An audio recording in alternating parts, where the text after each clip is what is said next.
My mother worked at the clinic that was assigned to go and euthanize the animals. The person had passed away, and her family wouldn't agree to take the 2 dogs, and they ended up being put to sleep. And I just felt that I needed to step in and do something. And I called a veterinarian in Waterloo and I asked him for some people that were passionate about starting an organization to be a no-kill shelter. And at that point, then a group of us got together and see what we had to do to form the Humane Society of Monroe County. A friend of mine was making comment about a building that he had that was just sitting vacant, and that he would love to see an organization like ourselves benefit from his building. The facility was actually outgrown pretty much the day we moved into it. The day we moved in, we filled every kennel and every cat cage. We're currently adopting approximately 300 animals a year, which since we started has been about 1,800 animals. Our expenses were much higher than what they are right now, which would greatly indicate that you guys have done a fantastic job. I mean, very rarely now do we have a bill that runs across the county where it is to be taking care of, stray animals or something. It's gone down to almost nil. It's just been a real good relationship. I volunteer because there's hundreds of dogs in the area that are in need of a home. Monroe County Humane Society helps the community. They are an intricate part of the community and bringing people together. My husband and I have been fostering for the Humane Society of Monroe County since 2004, and we've fostered dozens and dozens of dogs and lots of puppies, and we enjoy it tremendously. I've done this for many, many years, and I used to do it on my own, and now I have the help of the Humane Society. Currently, we raise awareness by being out there at adoption events in our county. We go to the YMCA has a Healthy Kids Day. We're one of the organizations they contact to do an adoption event. We also do adoption events outside of our county at PetSmart, at Petco. We do local car shows with the Kiwanis Club. We also do many outreach programs for the local youth and local seniors to come out and be able to do service projects. And what's really surprising is a lot of those students keep coming after their service hours are complete. And the Humane Society has opportunities for the youth to come out and help.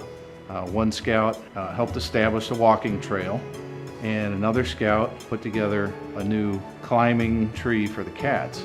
Those are opportunities where the scouts can, learn and lead, and also give back, to the community, to the animals that are there at the shelter. We have a lot of volunteers. I believe we had over 200 volunteers last year and 68 just in this month. Get smiles out of volunteering.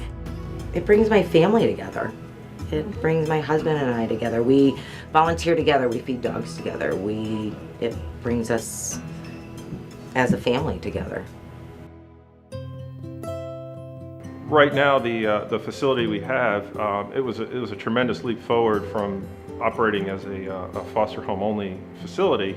However, the homeless pet problem is very large, and our shelter, such as it is, has been outgrown. Right now, we do not really have a room for anyone to do visitation with an animal to get to know them a little better. It's also very crowded. Actually, most of the time we have crates all the way down the hallway. One of the things that we have to deal with is you've got a lot of animals in a relatively small enclosure, and it's easy if disease gets in there for it to spread. A good shelter would help with improving ventilation to prevent the spread of disease, but also providing quarantine areas so that animals that are ill don't get mixed into the general population. As we've grown in the community and awareness has been made, we do a lot of adoptions, and the facility is just smaller than what we currently need. And also the facility, we've outgrown the fact that the facility doesn't have proper drainage. We have to haul in water. We also do not have an isolation room or a quarantine room. Back in January, a female dog from the pound that had 7 puppies, and we had no place to take her. So I took her home to my house, and unfortunately she came down with parvo, and we lost her and 4 of her puppies. It just makes it hard without a quarantine room. And donations help too with help and care for a lot of these dogs that nobody cares for. All of our funding currently comes from individuals in the county and businesses in the county. We currently have no funding coming in from the government in any sort. Even though we are the Humane Society of Monroe County, the Humane Society of the United States also does not fund us at all. We've had a generous donation of 6 acres of land centrally located right in our county. Without your generous support, the Humane Society of Monroe County will not be able to build a new facility.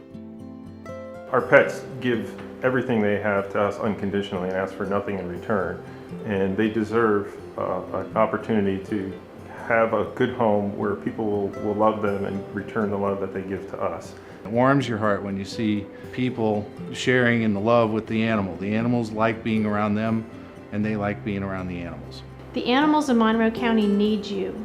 This new facility cannot happen without your support and your donations.